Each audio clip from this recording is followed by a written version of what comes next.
शुभ प्रभातम भैया बहन। कैसे हैं आप लोग। आज आपकी कक्षा षष्ठ सामाजिक विज्ञान के भूगोल का पाठ 8 पढ़ाने जा रही हूँ। पिछली कक्षाओं में मैंने बताया कि भारत की जलवायु कैसी है, जलवायु और मौसम क्या है, दोनों में क्या अंतर है, तथा हमारे भारतीय जलवायु की विशेषता क्या क्या है। आज हम भारत की जलवायु को प्रभावित करने वाले कारक कौन कौन से हैं, इनके बारे में आपको बताएंगे कि हमारे यहाँ की जो जलवायु है इसको प्रभावित करने वाले मुख्य कारक कौन कौन से हैं। तो 5 प्रमुख कारक हैं जिनके कारण यहाँ की जलवायु काफी हद तक प्रभावित होती है। पहला है अक्षांशीय स्थिति, दूसरा हिमालय पर्वत का उत्तरी सीमा पर होना, तीसरा कारक है समुद्र से दूरी, चौथा कारक है समुद्र तल, ये समुद्र से दूरी, समुद्र तट से दूरी, और चौथा ये समुद्र तल से ऊंचाई, यह भी एक प्रमुख कारक है। और 5वां है मानसूनी पवन। ये 5 प्रमुख कारक हैं जो भारत की जलवायु को काफी प्रभावित करते हैं। तो सबसे पहले हम लोग चलते हैं अक्षांशीय स्थिति। अक्षांशीय स्थिति के बारे में आपको पहले भी पता है, बता चुकी हूं मैं। अक्षांशीय स्थिति क्या होता है, यानी वह क्षेत्र विशेष, यानी अपना अगर भारत है तो कितने अक्षांश के बीच में स्थित है।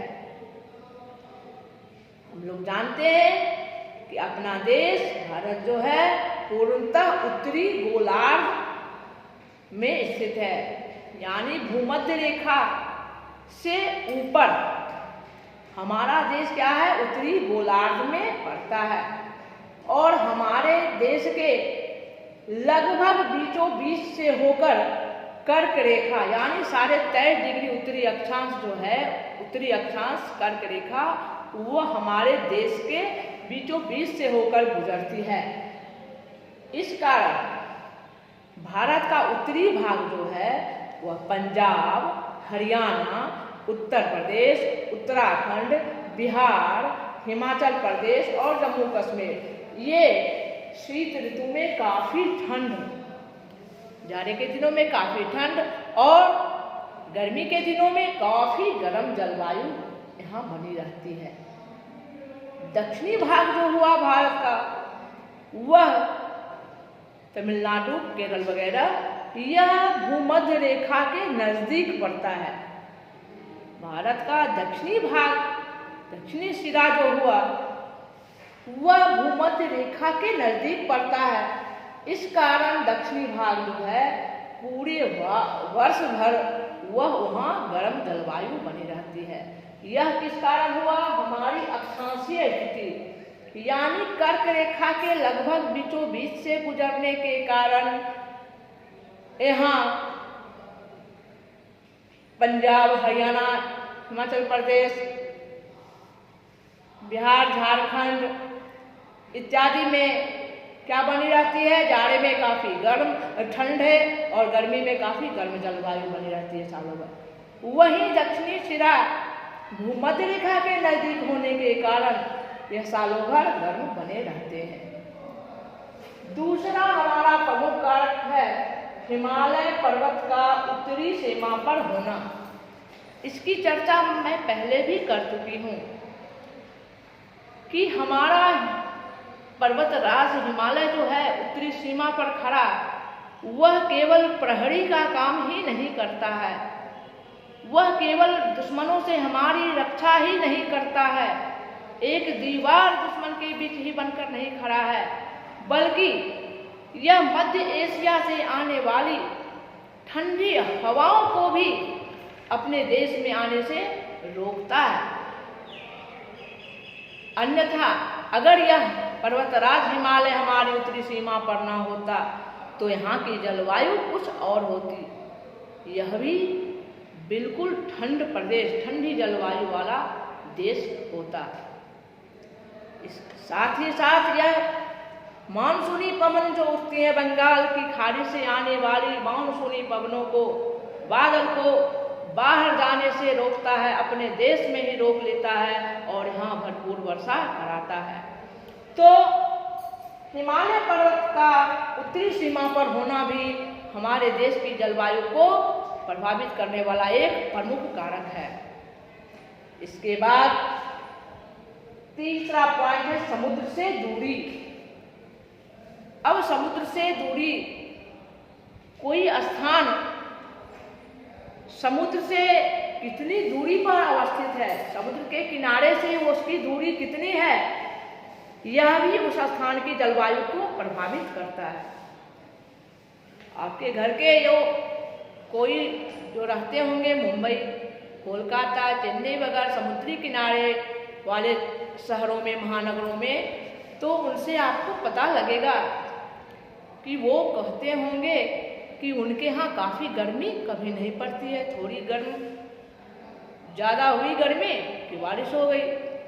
ठंडे के दिनों में, जाड़े के दिनों में, शीत ऋतु में भी उनके यहाँ शीत लहर नहीं चलती है, क्योंकि प्यारे बच्चों समुद्र तटीय क्षेत्र जो होते हैं उनमें नमी की मात्रा अधिक होने के कारण वह न तापमान को अधिक ठंडा होने देता है और न तापमान को अत्यधिक बढ़ने देता है।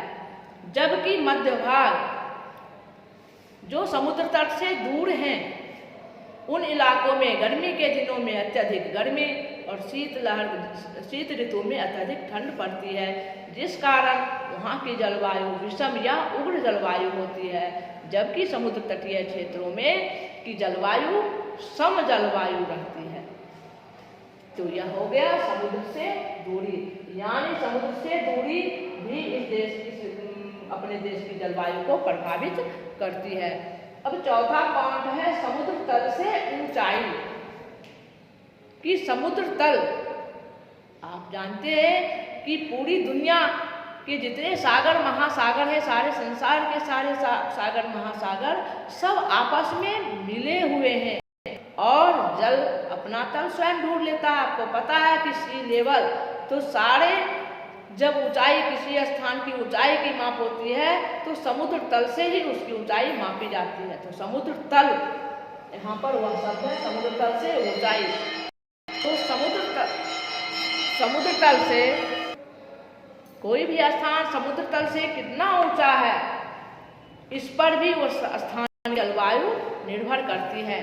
प्यारे बच्चों, आपको पता होगा कि जिस तरह आपको लगता है कि ऊपर बढ़ते हैं तो ऊपर सूरज है, ऊपर गर्मी अधिक होगी, लेकिन ऐसी बात नहीं है। जैसे जैसे हम ऊपर बढ़ते हैं, हर एक 165 मीटर की ऊंचाई होने पर तापमान में 1 डिग्री सेल्सियस की गिरावट होती है।